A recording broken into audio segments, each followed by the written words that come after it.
Hello everyone, welcome to target entrance exam YouTube channel. आज हम लोग साइंस का एक पोर्शन कंप्लीट करेंगे। अपना 2024 का सेट रहेगा आपका ये।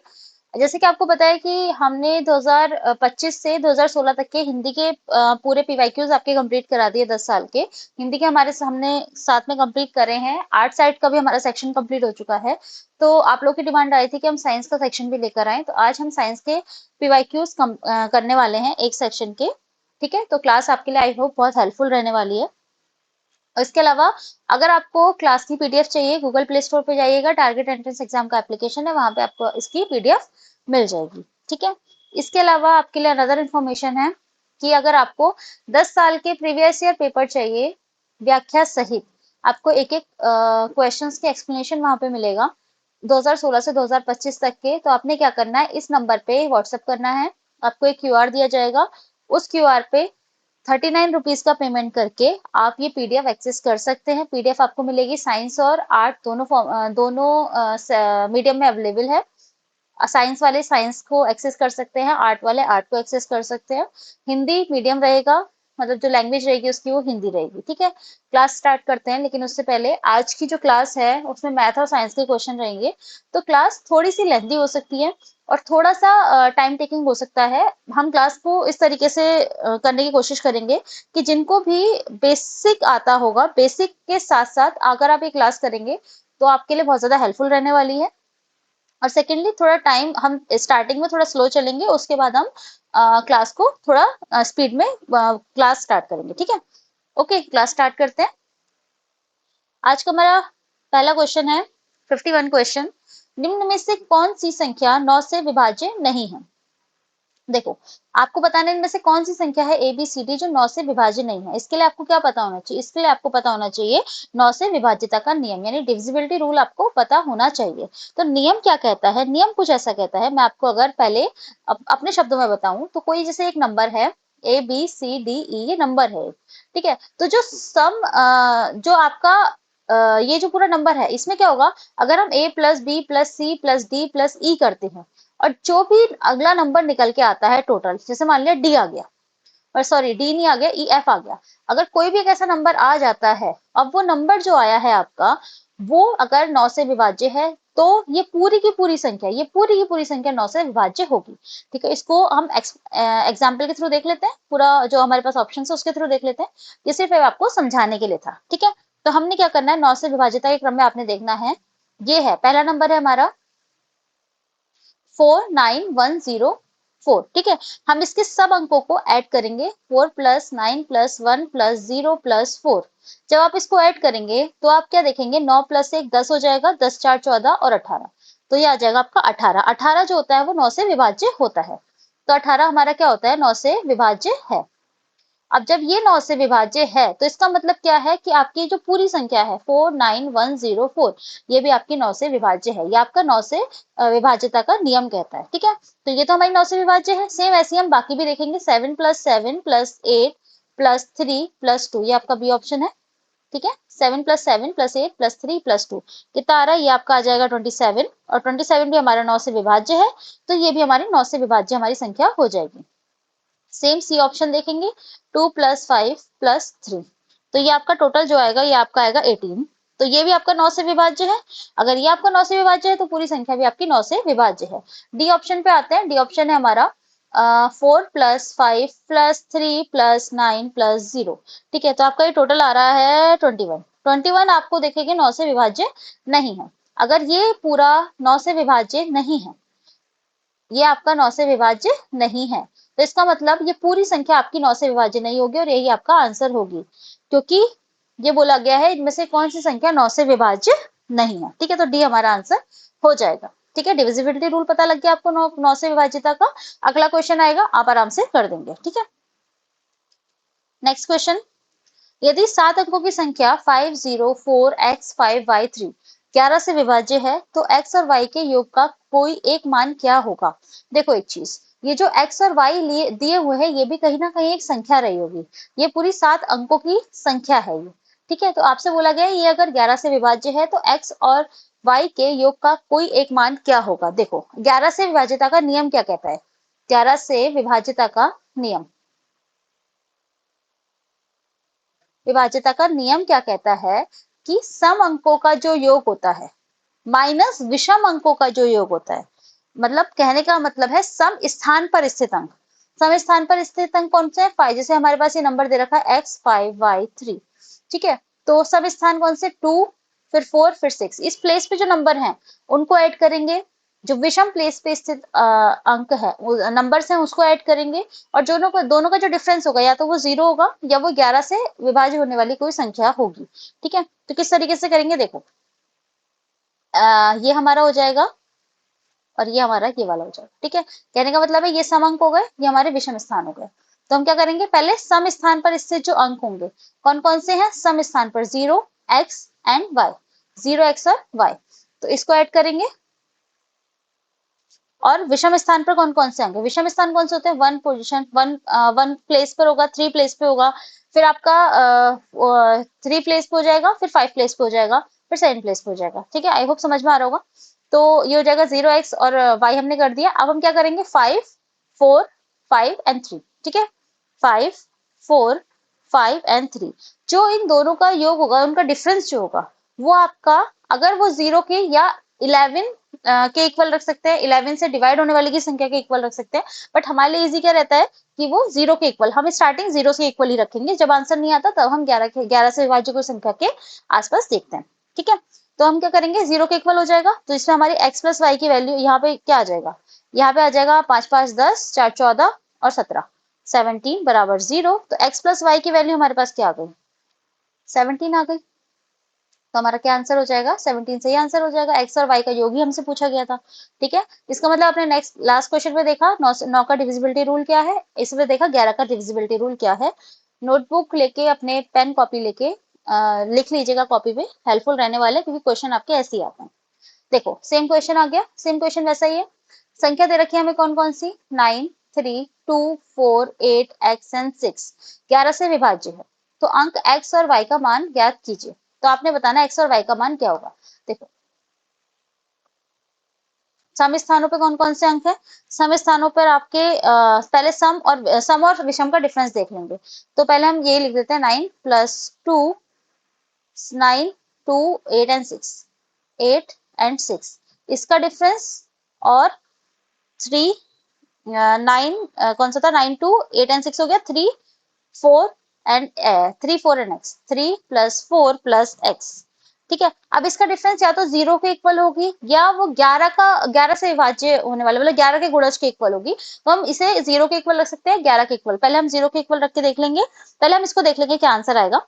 तो ये आपका जो आ रहा है, ये आपका हो जाएगा 25 माइनस, और ये हो जाएगा 7x, ठीक है। 7 plus x is equals to, जब हम इसको सॉल्व करेंगे तो हम ये देख रहे हैं कि हमारा 18 माइनस एक्स आ रहा है। जो हम अगर 0 के इक्वल रख भी देते हैं तो x की वैल्यू हमारी 18 आएगी, जो कि 11 से विभाज्य नहीं है। इसका मतलब हम इसको 11 के इक्वल रखेंगे। जब हम इसको 11 के इक्वल रखेंगे, क्योंकि हमारा रूल क्या कहता है कि जो दोनों का डिफरेंस होगा, सम स्थानों पर उपस्थित अंकों के योग का और विषम स्थानों पर उपस्थित अंकों के योग का जो डिफरेंस होगा वो या तो 0 होगा या फिर 11 का कोई संख्या होगी जो 11 से विभाज्य हो रही होगी। तो 11 से तो हम 11 रख सकते हैं ना इसको। तो x की जब हम वैल्यू निकालेंगे तो कहीं ना कहीं हमें ये दिखेगा, जो x की वैल्यू है वो 7 है।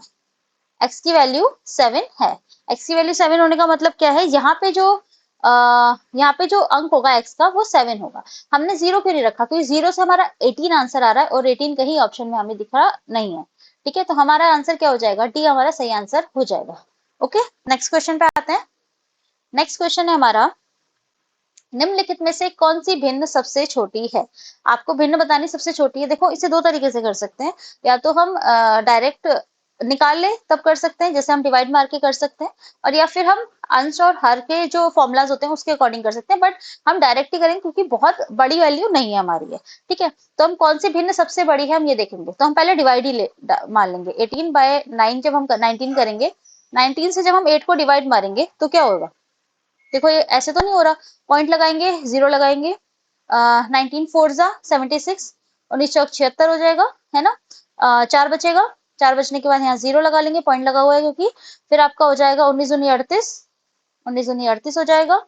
38 होने के बाद यहाँ पे 2 हो जाएगा, 2 होने के बाद यहाँ फिर 0 लगा लेंगे, 19 एकम 19। तो यानी क्या आ जाएगा, इसका आंसर आ जाएगा 0.421। इतना टाइम आपके पास होता है कि आराम से आप डिवाइड कर सकते हैं, तो हम डायरेक्ट डिवाइड करके ही करेंगे।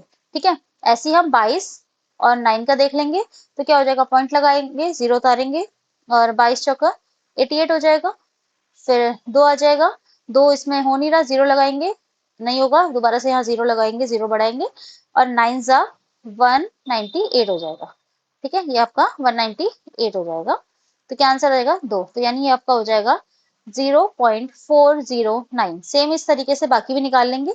बाकी जब हम निकालेंगे 10 और 23 में निकालेंगे, पॉइंट लगाएंगे, जीरो लगाएंगे, 4 जा 92 हो जाएगा, और यह जगह 7 जीरो लग जाएगा, और 23 3 जा हो जाएगा 69 बना जाएगा। तो ये आपका हो जाएगा 0.43 के आसपास आ जाएगा। और इसी तरीके से हम फोर्थ वाला भी देख लेंगे, फोर्थ वाला भी देखेंगे, पॉइंट लगाएंगे, जीरो उतारेंगे। बहुत इजी आपकी डिवाइड है, कोई बहुत टफ नहीं है। तो ये आपका हो जाएगा 96, 96 के बाद ये आ जाएगा 4, और ये आ जाएगा 1, यहाँ पे जीरो लग जाएगा। तो आपका ये हो जाएगा आपका 5 जा 24, 5 जा हमारा क्या हो जाएगा 120 हो जाएगा। 120 के बाद आपका ये आ जाएगा ये आपका कितना आ जाएगा 20। 20 आने के बाद आपका क्या हो जाएगा, ये आपका हो जाएगा 8 जा 192। कुल मिला के ये हो जाएगा आपका 0.458। अब आप इसमें से बता सकते हैं कौन सी बड़ी है, सबसे ज्यादा भिन्न जो है, कौन सी भिन्न सबसे ज्यादा बड़ी है। तो कौन सा आंसर हो जाएगा इसका, 54 का सही आंसर हो जाएगा डी। सही बात है, ये 0.42 है, ये 0.43 है, ये 0.40 है, 0.45 है, तो 45 ज्यादा बड़ा होगा, यानी डी हमारा सही आंसर हो जाएगा। डिवाइड मार के कर लेना, बहुत बड़ा क्वेश्चन नहीं है, हो जाएगा। नेक्स्ट क्वेश्चन है आपका। अब देखो ये भी भिन्न वाला क्वेश्चन आ गया। इसमें आपको अवरोही क्रम में बताना है। अवरोही क्रम क्या होता है, अवरोही क्रम होता है डिसेंडिंग ऑर्डर, मतलब लार्जेस्ट टू स्मॉलेस्ट, मतलब बड़े से छोटा। ठीक है, बड़े से छोटा, मतलब कुछ इस तरीके से लिखेंगे, और यहाँ पे सबसे बड़ा होगा, फिर छोटा छोटा ऐसे करके इस तरीके से। ठीक है, अब हम भिन्न देख लेंगे, भिन्न कौन सी है। भिन्न में आप देखोगे 2/3 है। 2/3 क्या होता है, 2/3 हमारा क्या होता है, जब आप डिवाइड करोगे आपको समझ में आ जाएगा, 0.666 हो जाएगा। ठीक है, इसी तरीके से 1/6 क्या होता है, यहाँ लिख देते हैं। 2/3 क्या होता है, 2/3 क्या होता है, 0.666 हो जाएगा, है ना। इसके अलावा 1/6 की अगर मैं बात करूँ, ये 0.166 हो जाएगा। इसी तरीके से 1/5 की अगर मैं बात करती हूँ, तो 0.200 हो जाएगा, और यहाँ पे 3/7 होता है हमारा 0.428 होता है। ठीक है, तो अब आप देख लो इसमें से सबसे बड़ा कौन सा है और सबसे छोटा कौन सा है, हम इस तरीके से भी क्वेश्चन कर सकते हैं। तो इन सब में से सबसे बड़ा कौन सा है, इस सब में से सबसे बड़ा कौन सा हो जाएगा हमारा, 2/3 हो जाएगा, 0.6 है ना, क्योंकि तो 2/3। फिर उसके बाद अब छोटे छोटे की तरफ बढ़ेंगे आगे, इससे छोटा क्या है, यानी 3/7, 3/7 हो जाएगा। इससे छोटा हमारा 1/5 हो जाएगा, इससे छोटा 1/6 हो जाएगा। कहाँ पर है आंसर देख लेते हैं। तो ये वाला आंसर कहाँ पर है हमारा, 2/3, 3/7, 1/5, 1/6, ये भी हमारा सही आंसर हो जाएगा। ठीक है, अवरोही क्रम ध्यान रखना, बड़े से छोटा, सबसे बड़ा लिखेंगे, फिर ऐसे छोटे की तरफ बढ़ेंगे। नेक्स्ट क्वेश्चन है हमारा, अनुपात 5:3, 7:5, 6:4 को अवरोही क्रम में लिखो। ठीक है, अवरोही क्रम हमसे पहले ही पूछा गया था, बड़े से छोटा, सेम वही है। 5/3 को हम क्या लिख सकते हैं, 5/3 को हम लिखते हैं 1.67, चाहे तो डिवाइड मार के देख लेना। 7/5 को हम क्या लिखते हैं, 1.4 लिखते हैं, और 6/4 को हम क्या लिखते हैं, 1/5 लिखते हैं। बस हम क्या लगाएंगे, 5/3 हो जाएगा पहले, फिर हमारा क्या आ जाएगा 6/4 आ जाएगा, और फिर हमारा क्या आ जाएगा 7/5 आ जाएगा। सेम क्वेश्चन है लास्ट टाइम की तरह। अब वही क्रम में हो जाएगा 5/3, 6/4, 7/5, सी आंसर इसका बिल्कुल सही हो जाएगा। नेक्स्ट क्वेश्चन पे आते हैं। नेक्स्ट क्वेश्चन है हमारा, संख्या 36, 54, 72, 96 का एलसीएम यानी लघुत्तम समापवर्तक ज्ञात कीजिए। तो हमें क्या करना है, हमें इसका लघुत्तम समापवर्तक ज्ञात करना है। ठीक है, चलो ठीक है, हम स्टार्ट करते हैं। 36 की अगर हम बात करते हैं, 36 को हम फैक्टर्स करेंगे। सबसे पहले एलसीएम निकालने के लिए सबसे पहले फैक्टर्स करेंगे।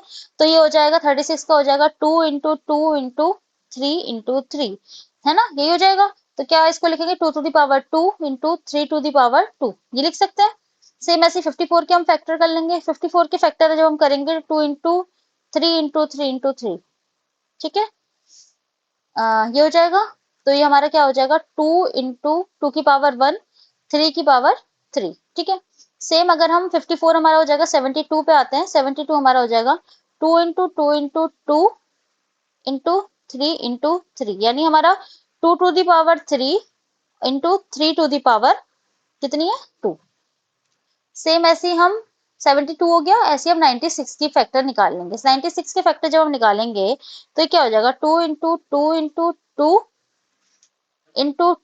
2 यानी 2 3 2 5, और ये आपका ये हो जाएगा 3, यानी 2 to the power 5 into 3 to the power 1। अब हम क्या करेंगे, अब हम एलसीएम कैसे निकालते हैं, सबके फैक्टर निकालने के बाद, सबके फैक्टर आपने निकाल लिए, 3 to the power 1 है ये। एलसीएम कैसे निकालते हैं, एलसीएम निकालने के बाद हाईएस्ट पावर जो होती है उसको मल्टीप्लाई करते हैं। टू की हाईएस्ट पावर क्या है, 2 to the 5 है, और 3 की हाईएस्ट पावर क्या है, 3 to the power 3 है, यानी 2 to the power 5 and 3 to the power 3। तो क्या हो जाएगा, तो 2 की पावर 5 क्या होता है, 32 होता है, 2 दूनी 4 दूनी 8 दूनी 16 दूनी 32, सही है, ये हो जाएगा। 3 to the power 3 क्या होता है, 3 3 9 27 27 होता है। जब आप इसको मल्टीप्लाई करेंगे तो क्या आ जाएगा, 864 आ जाएगा, यानी कि आंसर हो जाएगा सी, हमारा बिल्कुल सही आंसर हमारा हो जाएगा। ठीक है, एलसीएम कैसे निकालते हैं, सबके फैक्टर्स कर लिए हमने, फिर जो हाईएस्ट पावर होगी, हाईएस्ट पावर को मल्टीप्लाई करते हैं, फैक्टर हमारे आ जाते हैं, एलसीएम हम ऐसे निकालते हैं। ठीक है, नेक्स्ट क्वेश्चन पे आते हैं। नेक्स्ट क्वेश्चन है हमारा 58 क्वेश्चन। दो अभाज्य संख्या है x और y का लसापा यानी एलसीएम 119 है, 3y माइनस एक्स का मान क्या होगा, क्या आंसर हो जाएगा इसका। 58 क्वेश्चन अगर हम करते हैं तो जो दिया है हम पहले वो लिख देते हैं, हमें लसापा यानी एलसीएम दे रखा है, एलसीएम कितना दे रखा है, 119 दे रखा है। ठीक है, दो अभाज्य संख्या हमसे बोली है कि दो अभाज्य संख्या है x और y, इसका एलसीएम इतना है, अभाज्य संख्या है। ठीक है, सबसे पहली बात तो हमें पता होना चाहिए अभाज्य संख्या यानी हमारे प्राइम नंबर कौन कौन से हैं। तो अभाज्य संख्या कौन सी है, अभाज्य संख्या हमारी कौन सी है, 2 है, 3 है, 5 है, 7 है, फिर हमारा 11 है, 13 है, फिर 17 है, 19 है, ये हमारी हम 20 तक देख लेते हैं। ठीक है, अब इसी में आपको आंसर मिल जाएंगे।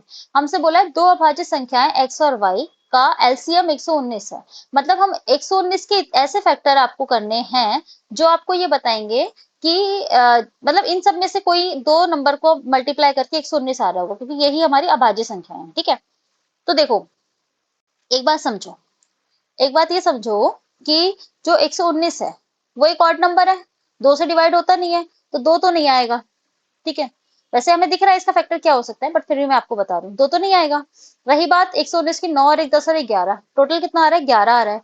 11 3 से डिवाइड नहीं होता है, तो 3 का डिविजिबिलिटी रूल क्या कहता है कि तीनों को ऐड करो, अगर वो नंबर 3 से डिवाइड हो रहा है इसका मतलब वो 3 से डिवाइड होगी। हमने तीनों को ऐड करा, 9 और 1 10 और 1 11, 11 3 से डिवाइड नहीं होता तो 3 से डिवाइड भी नहीं होगा। नंबर के आखिर में 9 है ना, जीरो नहीं है, 5 नहीं है, तो 5 से भी डिवाइड नहीं होगा। अब बचा 7, 7 के साथ ऐसा क्या मल्टीप्लाई करें कि 119 आ जाए। तो आपको पता पता होगा, अगर हम 7 के साथ देखें तो अगर हम 7 इंटू 17 कर देते हैं तो 119 आ जाएगा। तो आपको कहीं ना कहीं पता लग गया x और y की वैल्यू क्या होगी, 7 होगी और 17 होगी। अब हमको क्या बोला गया है कि x बड़ा है और y छोटा है, तो हमारे पास ये जो वैल्यू हो जाएगी वो x हो जाएगी, ये जो वैल्यू हो जाएगी वो y हो जाएगी। बस अब इस इक्वेशन में रख लो, आंसर आ जाएगा। ठीक है, 3 इंटू 7 माइनस 17, तो 7 या 21 माइनस 17 क्या आ जाएगा, 4, 20 का सही आंसर हो जाएगा। नेक्स्ट क्वेश्चन पे जाते हैं। ठीक है, थोड़ा सा लंबा इसलिए चल रहा है सेशन हमारा क्योंकि मैं ये कोशिश कर रही हूँ कि अगर किसी को बेसिक मैथ्स आती होगी ना तो वो आराम से क्वेश्चन को सॉल्व कर सकता है, तो मेरे साथ साथ क्वेश्चन आप सॉल्व करते जाइए। ठीक है, 59 क्वेश्चन पे आते हैं। 59 क्वेश्चन है, एक शहर की जनसंख्या में प्रतिवर्ष 10% की वृद्धि होती है, वर्तमान में इसकी जनसंख्या 1000 है, कितने वर्ष में इसकी जनसंख्या बढ़कर 1331 हो जाएगी। अच्छा, कहीं आपको ऐसा नहीं समझ में आ रहा कि ये कुछ चक्रवर्ती ब्याज टाइप का क्वेश्चन लग रहा है, मतलब ऐसा होता था ना कि इतने का लोन लिया, इतने परसेंट की दर से, फिर इतना हो जाएगा, कितने समय बाद ये इतना हो जाएगा, ऐसे करके। तो सेम उसी फॉर्मूले से हम लगाएंगे। देखो हमें इसमें क्या दे रखे है, जनसंख्या बढ़कर कितनी हो जाएगी, इतनी हो जाएगी, तो ए की वैल्यू हमारी क्या हो जाएगी, 1331 हो जाएगी। जो बाद में जो आएगा, ठीक है, वो हमारी क्या हो जाएगी, 1331 हो जाएगी। हमारे जो स्टार्टिंग की क्या है, इसकी जनसंख्या कितनी, 1000 है, यानी पी की वैल्यू हमारी क्या हो जाएगी, 1000 हो जाएगी। ठीक है, और दर क्या दे रखी है, आर हमारी 10% दे रखी है।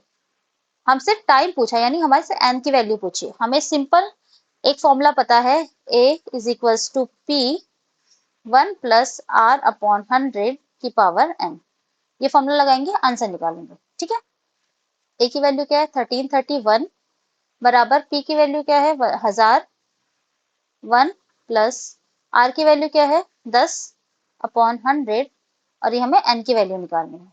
एन की वैल्यू सिंपल हम एन की वैल्यू निकालेंगे। ठीक है, अब देख लेते हैं, अब इसको सॉल्व करेंगे आंसर आ जाएगा। अब यहाँ पे सॉल्व करना स्टार्ट करते हैं। ठीक है, इस लाइन के बाद से हम यहाँ सॉल्व कर रहे हैं। 13, 31 और ये 1000 जो होगा ये नीचे आ जाएगा। ठीक है, और ये हो जाएगा 1 प्लस, अच्छा एक जीरो से एक जीरो काटो भाई, तो ये हमारा क्या हो जाएगा, ये हमारा, इसको हम डायरेक्ट कर लेते हैं। ये हमारा क्या हो जाएगा, ये 10, ये 1 और ये 1, तो क्या हो जाएगा, तो 10 एकम 2 11, 11 अपॉन 10। ठीक है, अपॉन n। ये समझ में आया? अगर ये समझ में आया तो आपने क्या करना है, ये क्या है, ये 11 का क्यूब है, ये आपका क्या है 10 का क्यूब है, बराबर 11 अपॉन 10। इसको हम ऐसे लिख सकते हैं, इसे ओवरऑल की पावर 3 कर सकते हैं इसको, या ये हमारे 11 अपॉन 10 की पावर 3 हो जाएगी, और 11 अपॉन 10 की पावर n हो जाएगी। ठीक है, जब ऐसा कुछ कॉमन रहता है, हमारा बेस कॉमन रहता है, तो जो पावर्स होती हैं वो इक्वल हो जाती हैं, तो n की वैल्यू क्या हो जाएगी 3 हो जाएगी। ठीक है, ये बेस हमारा कॉमन है, n की वैल्यू क्या हो जाएगी 3 हो जाएगी, यानी ए हमारा बिल्कुल सही आंसर हो जाएगा। ठीक है, नेक्स्ट क्वेश्चन पे आए। नेक्स्ट क्वेश्चन है, एक व्यक्ति ने कुछ फल 30 रुपए में 14 की दर से खरीदे और उन्हें 20 रुपए 20 में 7 की दर से बेच दिया, उसका प्रतिशत लाभ क्या होगा? देखो, एक व्यक्ति ने कुल कुछ फल जो होंगे 30 रुपए में 14 की दर से खरीदे, मतलब क्या है, जो दिया हुआ है हम सिर्फ वो लिखेंगे, हमें आंसर मिल जाएगा। ठीक है, तो हमें क्या दिया हुआ है, 14 जो फलों का क्रय मूल्य है, 14 फल का जो क्रय मूल्य दिया हुआ है, कितने में खरीदा उसने, 30 रुपए में खरीदे, तो एक फल का क्रय मूल्य निकाल लेंगे हम यूनिटी मेथड से। एक फल का क्रय मूल्य कितना होगा, 30/14। ठीक है, यानी हो जाएगा 15/7। अब देखते हैं, और उन्हें ₹20 में 7 की दर से बेच दिया, यानी 7 फलों का विक्रय मूल्य कितना में बेचा, जो बेचा वो विक्रय मूल्य। ठीक है, 7 फलों का विक्रय मूल्य कितना में बेचा उसने, 20 रुपए में बेचा, तो एक का विक्रय मूल्य निकाल लेंगे। एक का विक्रय मूल्य क्या हो जाएगा 20/7 यूनिटी मेथड से। ठीक है, अब सुनो, एक 20/7 हो जाएगा। प्रतिशत लाभ निकालना है। प्रतिशत लाभ का फॉर्मूला क्या होता है, प्रतिशत लाभ होता है, प्रतिशत लाभ का फॉर्मूला होता है, क्या होता है, लाभ बटे क्रय मूल्य, लाभ बटे क्रय मूल्य इंटू 100। अच्छा, अब मुझे एक चीज बताओ, एक फल एक फल का क्रय मूल्य मतलब कितने में खरीदा उसने, एक फल को खरीदा 15/7 में, एक फल का विक्रय मूल्य यानी कितने में बेच दिया उसको, 20/7 में बेच दिया, अब उसको फायदा कितना हुआ। ये कुछ इस तरीके से नहीं हो गया कि आपने एक 100 रुपए की घड़ी खरीदी 150 में बेच दी, क्या फायदा हुआ, 50 रुपए का फायदा हुआ। कैसे पता लगा, हमने क्या करा, 150 में से 100 माइनस करा, यानी हमने डिफरेंस निकाल दिया, यही तो हुआ। तो हमें जब लाभ निकालना होगा तो हम क्या करेंगे, हम विक्रय मूल्य में से क्रय मूल्य को घटा देंगे, मतलब जितने बेचा और जितने में खरीदा उसका जो डिफरेंस होगा वो हमारा लाभ हो जाएगा। ठीक है, तो हमारा जो लाभ निकालेंगे वो कैसे निकालेंगे, 20/7 में से हम 15/7 को घटा देंगे। ठीक है, ये समझ में आया। क्रय मूल्य हमारा क्या है एक फल का, 15/7, 15/7 इंटू 100। अब हमें क्या करना है, अब हमें इसे सॉल्व करना है। और जब हम इसको सॉल्व करेंगे, बेस कॉमन है इसका, 7 कॉमन है, 20 में से 15 गए 5, ये बचेगा हमारा 5/7, और ये हमारा बचेगा 15/7 इंटू 100। 7 से 7 कैंसिल हो जाएगा, 7 से 7 कैंसिल हो जाएगा, उसके बाद क्या हो जाएगा, ये आपका हो जाएगा 100, और ये हमारा 5×3 = 15, तो ये हमारा हो जाएगा 100/3, क्या होता है 33.33%, यानी बी हमारा सही आंसर हो जाएगा। आई होप ये क्वेश्चन आपको समझ में आ गया होगा। ठीक है, नेक्स्ट क्वेश्चन है हमारा, अतुलित एक पुरानी साइकिल 4000 में खरीदता है और इसकी मरम्मत के लिए 400 रुपए खर्च कर देता है, मतलब 4000 में उसने खरीद ली पुरानी साइकिल और उसकी मरम्मत भी करवाई 400 रुपए की, तो उसका टोटल खर्चा कितना हुआ अभी तक उसकी जेब से। एक तरीके से देखा जाए तो क्रय मूल्य एक तरीके से कितना हुआ, क्रय मूल्य हुआ ये हमारा, जो दिया हुआ है वो लिख देंगे, 4000 और 400 कितना हुआ 4400, इतने रुपए उसने खत्म कर दिए अभी। ठीक है, अब क्या हुआ, यदि वह साइकिल को 5000 में बेचता है, कितने बेचा 5000 में बेचा, ये हमारा क्या हो गया विक्रय मूल्य हो गया, यानी सेलिंग प्राइस कितना हो गया 5000, मतलब उसकी जेब से तो गए थे 4400, 5000, तो आपको आपको बताना है प्रतिशत लाभ कितना है। सबसे पहले आपको बताना होगा लाभ कितना है। ठीक है, हमने पीछे फॉर्मूला देखा था, लाभ देखना है, लाभ कितना है 5000 में बेच दिया, 4400 में खरीदा था उसने, कितना लाभ हो गया उसको 600 रुपए का हो गया। ठीक है, दोनों का डिफरेंस 4400। कितना हो गया? 600 रुपए का डिफरेंस हो गया। 600 रुपए का जब आपका लाभ हो गया तो लाभ प्रतिशत का फॉर्मूला हमने पीछे लगाया था। लाभ परसेंटेज क्या था हमारा? जो लाभ था डिवाइडेड बाय जो क्रय मूल्य था, जितने में उसने खरीदा था, इंटू 100।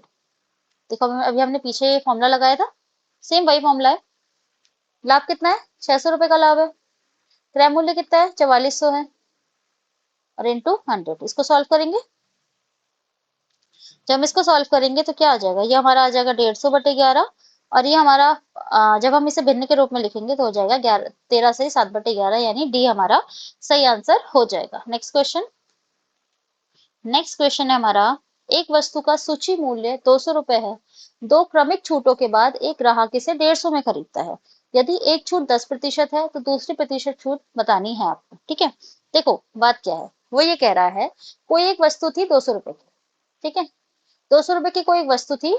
अब कोई खरीदने आया तो उसने इसको कोई एक छूट दे दी। ठीक है, अब इसने बता दिया है पहली छूट हमारी 10% थी, यानी इसने 10% की छूट दे दी। इसकी कोई वैल्यू बन गई होगी, एक्स रुपए की बन गई होगी। पर फिर उसने क्या करा, फिर उसने दोबारा से छूट दे दी। अब जो दोबारा छूट देगा वो 200 पे नहीं देगा, वो इस एक्स पे देगा, क्योंकि अब जो नई कीमत है वो एक्स है। तो इस पे दोबारा से कोई एक छूट दी होगी। जब इस पे दोबारा से इसे छूट दी तो ग्राहक कितने पे ले गया? 150 रुपए में ले गया। ठीक है, 5% की छूट दी। 5% की छूट देने के बाद जो ग्राहक लेके गया, सॉरी ग्राहक इसको लेके गया, वो लेके गया 150 रुपए में। ठीक है, तो आपको क्या बताना है? आपको बताना है दूसरी प्रतिशत छूट, यानी आपको y की वैल्यू बतानी है। ठीक है, क्वेश्चन समझ में आ गया? क्वेश्चन समझ में आने के बाद हम इसे डायरेक्ट फॉर्मूला से भी कर सकते हैं। पहले हम फॉर्मूले से करेंगे, कि फॉर्मूले से देख लेते हैं कैसे आंसर आएगा। ठीक है, देखो पहली छूट क्या थी? पहली हमारे मूल्य क्या है इसका? सूची मूल्य 200 रुपए इसका सूची मूल्य है, 200 रुपए। उसके बाद क्या है? सबसे पहले 100 माइनस जो हमारा पहला वाला जो परसेंटेज था, यानी 10/100। ठीक है, और इनटू दूसरा वाला परसेंटेज माइनस 100 माइनस, एक सेकेंड, हाँ ओके। ठीक है, फिर इसको हम थोड़ा सा सही से लिख देते हैं, रुको। फॉर्मूला किस तरीके से लिखेंगे, यहाँ नीचे लिख देते हैं। चलो ठीक है, सूची मूल्य फॉर्मूले से करेंगे। सूची मूल्य, ठीक है, पहली छूट कितनी आई? 10% की आई, तो 100 माइनस 10/100। दूसरी छूट कितने की आई? y% की आई, 100 माइनस y/100। और टोटल अब कितना बना? 150 रुपए। ठीक है, क्रमागत छूट जब दे रखी होती है तो हम इस फॉर्मूले का यूज करते हैं। पहली छूट है ये हमारी दूसरी वाली छूट है। ठीक है, तो हम बस इसमें y की वैल्यू निकाल देंगे, हमारा आंसर आ जाएगा। y की वैल्यू कैसे निकालेंगे? ये क्या हो जाएगा? ये हमारा 90/100 आ जाएगा।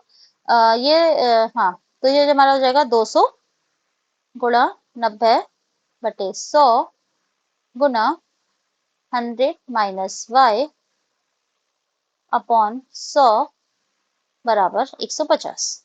ठीक है, ये समझ में आ गया? अब इसको हम यहाँ से ऐसे कट कर देंगे, तो ये हमारा क्या हो जाएगा? ये हमारा हो जाएगा 9 दूनी 18, 9 दूनी 18, 180 गुना 100 माइनस y/100 बराबर 150। इससे कैंसिल हो जाएगा, कैंसिल आउट करके हम डायरेक्ट y की वैल्यू निकालेंगे। जो हमारे पास यहाँ से y की वैल्यू निकल के आएगी वो हमारी क्या आ जाएगी? 150/9 आ जाएगी। 150/9 वैल्यू आ जाएगी, जो कि इक्वल होगी 16.66% की, यानी आंसर हमारा हो जाएगा डी। सॉल्व करके देखेंगे, आंसर ऐसे ही आएगा। ठीक है, सॉल्व करके देखिएगा, आंसर ऐसे ही आ जाएगा। नेक्स्ट क्वेश्चन पे आते हैं। नेक्स्ट क्वेश्चन है हमारा, देखो इसको हम इसे हमने फॉर्मूले से करा, पर इसको हम किस और तरीके से कर सकते थे, हम वो पहले वो भी देख लेते हैं। अंदर ऑप्शन देख लेते हैं किस तरीके से कर सकते थे। देखो हमें था कि एक वस्तु का सूची मूल्य 200 रुपए है, दो क्रमिक छूटों के बाद ग्राहक इसे 150 रुपए में खरीदता है। ठीक है, तो सबसे पहली चीज है, पहली छूट कितनी दे रखी है? 10% दे रखी है। किस पे दी? 200 रुपए पे दी है। तो 200 रुपए में 10% कितना होता है? 20 रुपए होता है, यानी पहली छूट कितनी होगी? 20 रुपए की होगी। तो 200 में से जब 20 रुपए घटाए, कितने बचे? 180। तो जो x ये वाली वैल्यू है x की, क्या हो गई? 180 हो गई। ठीक है, ये वैल्यू 180 हो गई। तो 180 में और कितना डिफरेंस दें कि 150 हो जाए? 180 में और कितना डिफरेंस दें कि 150 हो जाए?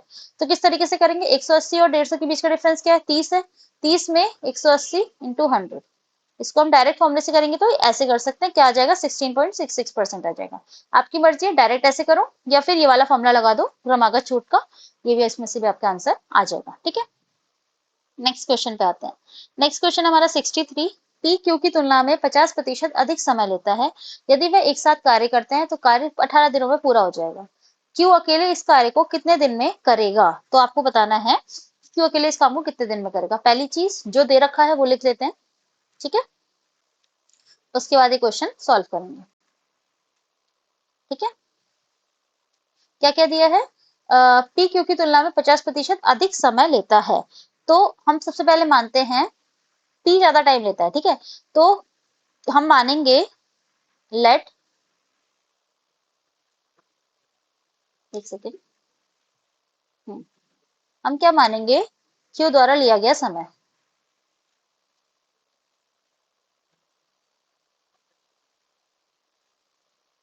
मैंने मान लिया एक्स, ठीक है, क्यू हमारा एक्स समय लेगा तो पी क्यू की तुलना में 50% अधिक समय लेता है। मतलब अगर एक्स एक काम को एक दिन में कर रहा है तो क्यू एक काम को एक दिन में कर रहा है, तो पी कितने दिन में करेगा, 1.5 दिन में करेगा। ये 50% अधिक समय ले रहा है ना, डबल लेता तो 2 दिन में करता, 50% ले रहा है तो एक्स दिन मतलब 1.5 दिन में करेगा। तो इस तरीके से जब क्यू द्वारा लिया गया समय एक्स होगा तो पी द्वारा लिया गया समय क्या होगा, पी द्वारा लिया गया समय होगा, क्या होगा, 1/1.5x, यानी अगर वो 1x है तो 1.5x हो जाएगा। ठीक है, ये समझ में आया। अब हमसे क्या बोला, यदि वे एक साथ कार्य करते हैं तो कार्य 18 दिन में पूरा हो जाता है। तो P प्लस Q अगर एक साथ काम करते हैं कॉमन, तो काम कितने दिन में पूरा हो रहा है, 18 दिन में हो रहा है, 18 दिन में हो रहा है ना। तो सबसे पहले हम किस तरीके से इस क्वेश्चन को सॉल्व करेंगे, 18 डेज लेते हैं। ठीक है, एफिशिएंसी निकालेंगे, क्यू की एफिशिएंसी क्या है, 1/x हो जाएगी, क्यू की एफिशिएंसी क्या हो जाएगी, 1/x हो जाएगी। मतलब अगर वो कितना समय लेता है, x लेता है, तो उसकी एफिशिएंसी 1/x होगी। इसी तरीके से हमारी p की एफिशिएंसी क्या हो जाएगी, 1/1.5x हो जाएगी। और इसी तरीके से p प्लस q की एफिशिएंसी क्या हो जाएगी, 1/18 डेज हो जाएगी, 18 हो जाएगी। ऐसे निकालते हैं। ठीक है, अब बस हमने करना क्या है, हमने इसको इक्वल रख देंगे, आंसर निकल जाएगा। कैसे, p की एफिशिएंसी क्या है 1.5x, क्यू की एफिशिएंसी क्या है 1/x, और दोनों की मिला के एफिशिएंसी क्या है 1/18।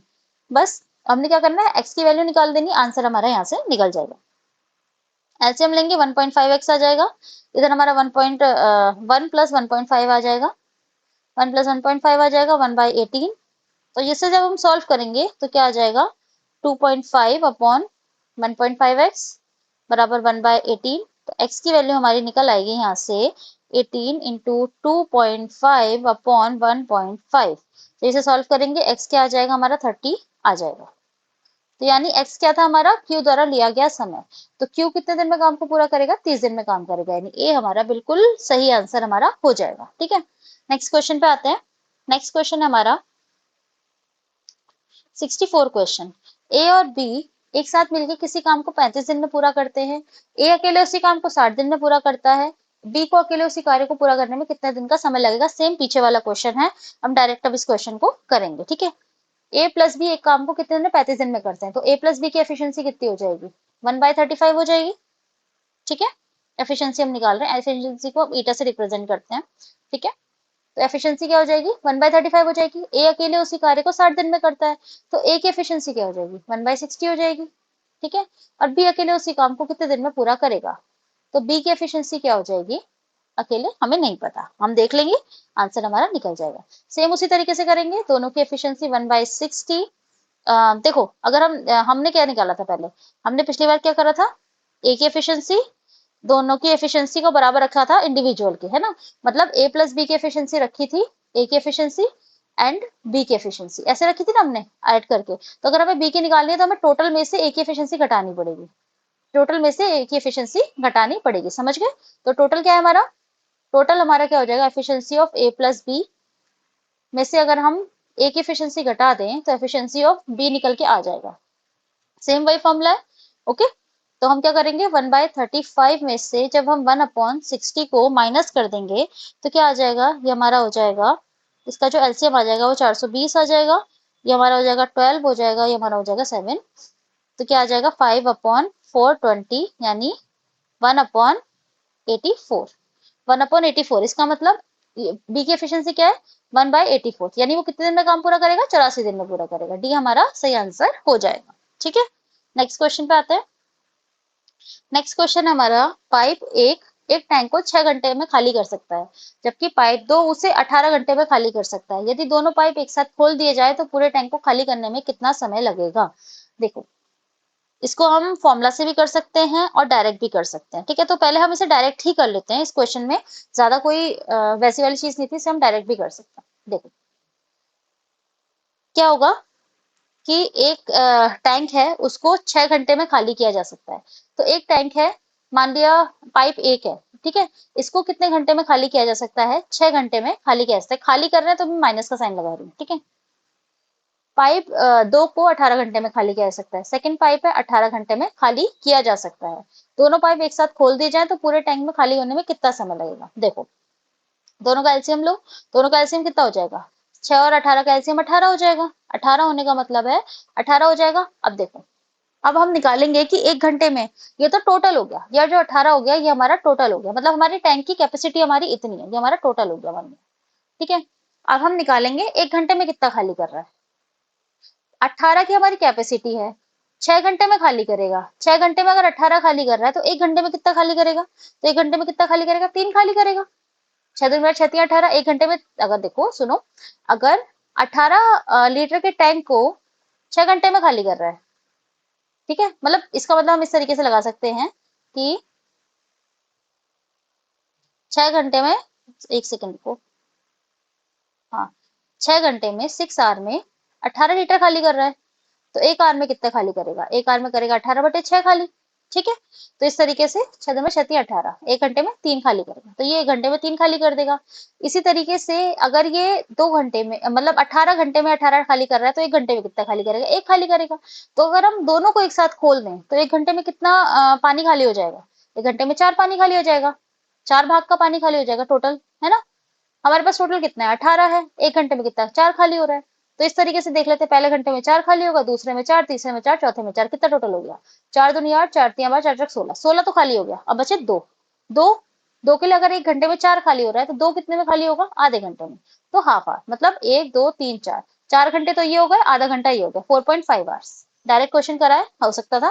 ठीक है, डी आंसर इसका हो जाएगा। ओके, नेक्स्ट क्वेश्चन पे आते हैं। नेक्स्ट क्वेश्चन है हमारा 66 क्वेश्चन। यदि मूलधन राशि 13,000 है तो 5% प्रति वर्ष की दर से 4 वर्ष का साधारण ब्याज क्या होगा। देखो, ये डायरेक्ट क्वेश्चन, आपको साधारण ब्याज का फॉर्मूला आना चाहिए था। अगर आपको फॉर्मूला आता है साधारण ब्याज का फॉर्मूला क्या होता है, तो आप ये क्वेश्चन कर ले जाओगे।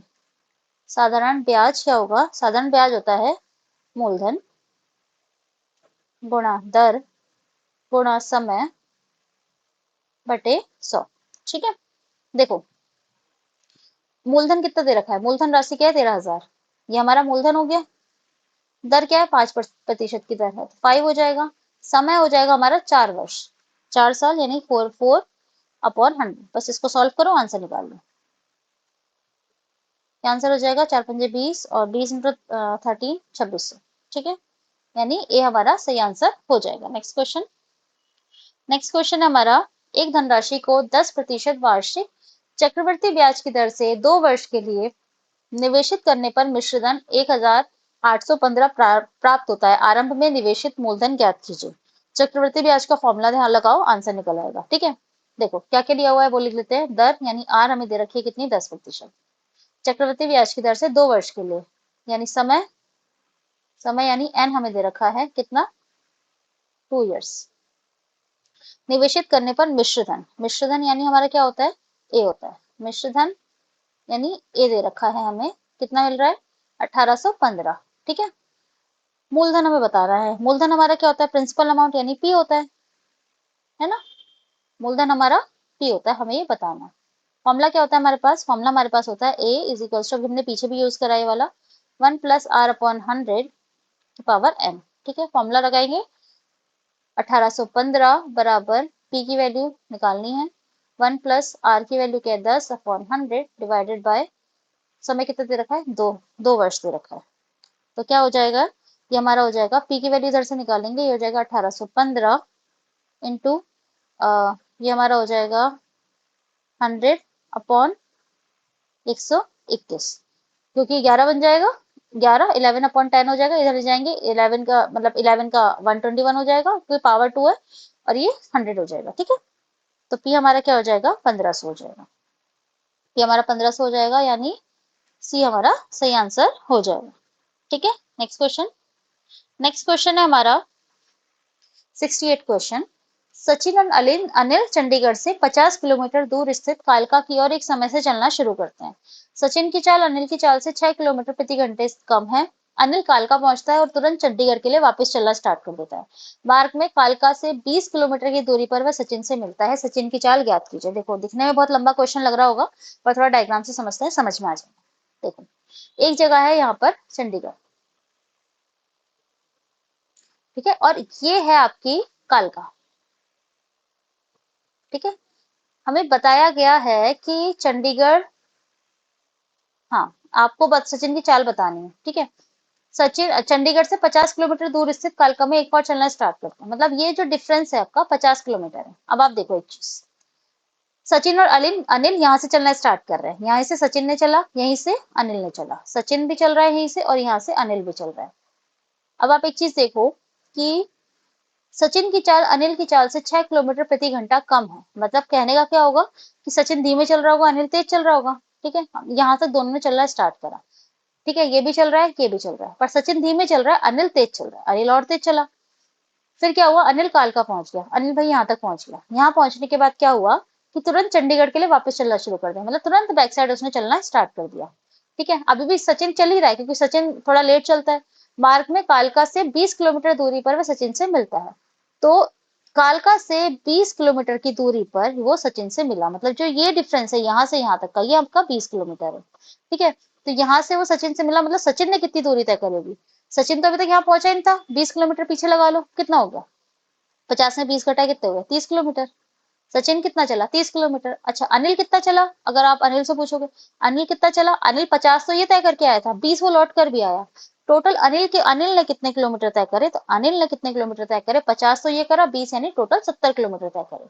ठीक है, अब आपको डायग्राम से समझ में आ गया होगा क्वेश्चन। ठीक है, तो हम देखते हैं। सबसे पहले हमें पता है, हमें क्या पता है, सचिन द्वारा तय की गई दूरी अभी हमने निकाली है।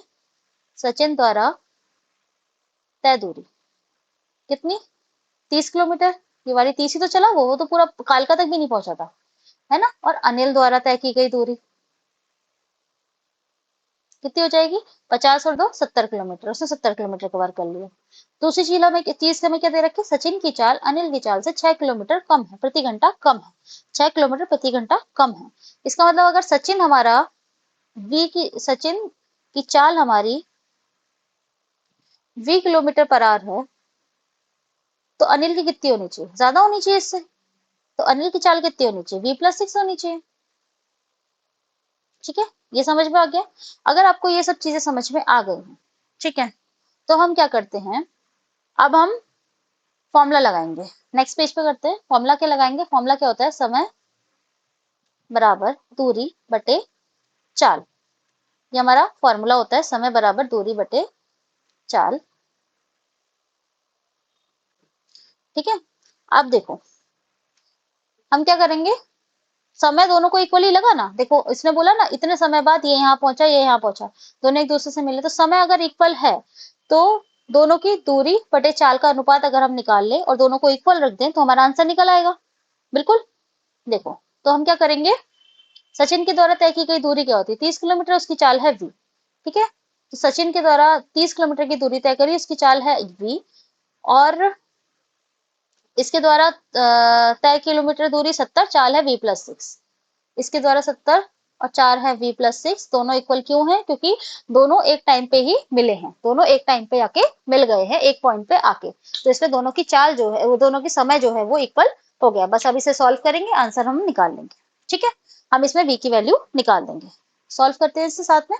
तो ये क्या हो जाएगा, ये हमारा क्या हो जाएगा, ये हमारा हो जाएगा, इसको जब हम सॉल्व करेंगे तो हो जाएगा 3v+18 बराबर हो जाएगा हमारा 7v पर, 7v हो जाएगा। जब हम इसे सॉल्व करेंगे तो हमारा 4v बराबर 18 आ जाएगा, v की वैल्यू हमारी क्या आ जाएगी 4.5 किलोमीटर पर आर के आसपास ये हमारी वैल्यू आ जाएगी। तो देख लेते हैं आंसर क्या है हमारा, 4.5 किलोमीटर पर आर, ये हमारा सही आंसर हो जाएगा।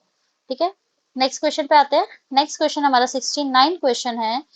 ए और बी एक साथ बिंदु एक्स से ड्राइविंग करना शुरू करते हैं। ए और बी एक साथ बिंदु एक्स से ड्राइविंग करना शुरू करते हैं और बिंदु वाई की ओर जाते हैं। वाई और एक्स के बीच की दूरी 60 किलोमीटर पर आर है, 60 किलोमीटर है सॉरी।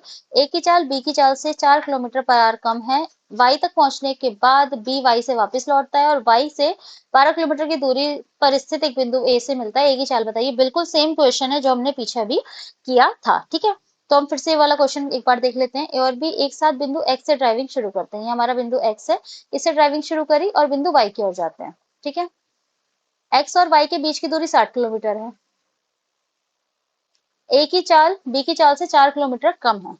तो जब ए की चाल बी की चाल से 7 किलोमीटर कम है तो हमें दे क्या रखा है, हमें ए की चाल हम बता देंगे। ए की चाल अगर x किलोमीटर पर आ रहे हैं तो बी की चाल कितनी होगी, ए की चाल कम है ना तो बी की चाल कितनी होगी, x+4 किलोमीटर पर आर होगी। ठीक है, ये हमें समझ में आ गया। ठीक है, इसके अलावा हमसे बोला गया है y तक पहुंचने के बाद b y से वापस लौटता है और y से 12 किलोमीटर की दूरी पर स्थित एक बिंदु पे a से मिलता है। जैसे हमने प्रीवियस क्वेश्चन किया था। तो आपको समझ में आ गया होगा। तो b द्वारा तय की गई दूरी क्या होगी, b द्वारा तय दूरी क्या होगी, 60 तो ये गया, 12 वो लौट के आया, यानी 60 + 12 यानी 72 किलोमीटर। और इसी तरीके से ए द्वारा तय दूरी हम 60 में से 12 कम कर देंगे क्योंकि वो 12 किलोमीटर पहले आ गया था। तो 60 - 12 यानी 48 किलोमीटर। ठीक है, सेम उसी तरीके से जो हमने पीछे फॉर्मूला रखा था इसमें लगा देंगे। दूरी अपॉन 4 क्या है हमारी, x+4। ठीक है, दूरी हमारी क्या है 48, चाल क्या x है। जब इसको सॉल्व करेंगे तो हमारा क्या आ जाएगा, ये आ जाएगा 24x - 192। तो x की वैल्यू हमारी क्या आ जाएगी, 8 kilometre per hour. Simple solve करना है, कोई दिक्कत वाली बात नहीं है, हो जाएगा। सी हमारा सही आंसर हो जाएगा। नेक्स्ट क्वेश्चन पे आते हैं। नेक्स्ट क्वेश्चन है हमारा 70 क्वेश्चन। एक रेलगाड़ी 75 किलोमीटर पर आवर की एक समान चाल से चल रही है, 20 किलोमीटर में कितनी दूरी तय करेगी। ठीक है, देखो जो दिया हुआ है पहले हम वो लिख देते हैं। हमें क्या दे रखी है, चाल दे रखी है 75 किलोमीटर पर आवर, एक समान चाल से चल रही है, समय दे रखा है 20 मिनट। 20 मिनट का हमें समय दे रखा है। पहली बात तो हमें ये आर में है यानी घंटे में है, तो इसे भी हमें मिनट से घंटे में चेंज करना पड़ेगा। क्या हो जाएगा, 20/60। ठीक है, अब हमें क्या दे रखा है, दूरी हमें पता करनी थी, कितनी दूरी तय करेगी। दूरी क्या होता है, चाल गुणा समय। ठीक है, फॉर्मूला क्या होता है, चाल गुणा समय। चाल कितनी है 75, समय कितना लग रहा है 20/60। आर में चेंज जरूर कर लेना, यूनिट सबकी सेम होनी चाहिए। ठीक है, वरना आपका क्वेश्चन गलत होने के चांसेस बढ़ जाएंगे। तो दूरी क्या हो जाएगी हमारी, दूरी हमारी क्या हो जाएगी 25 किलोमीटर। ठीक है, डी हमारा सही आंसर आ जाएगा। Okay, next question.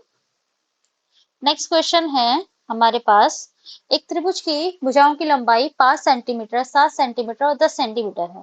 त्रिभुज के क्षेत्रफल ज्ञात कीजिए। त्रिभुज की भुजाओं की लंबाई क्या है, 5 सेंटीमीटर, 7 सेंटीमीटर और 10 सेंटीमीटर है। त्रिभुज के क्षेत्रफल ज्ञात कीजिए।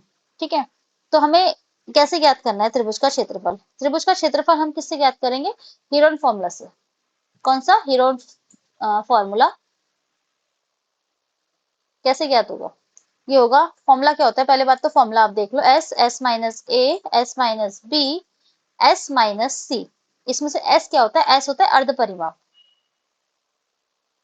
क्या होता है, अर्ध परिमाप। और ये कैसे निकलता है, ये निकलता है A+B+C/2।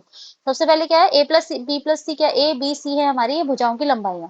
तो पहले हम एस निकालेंगे।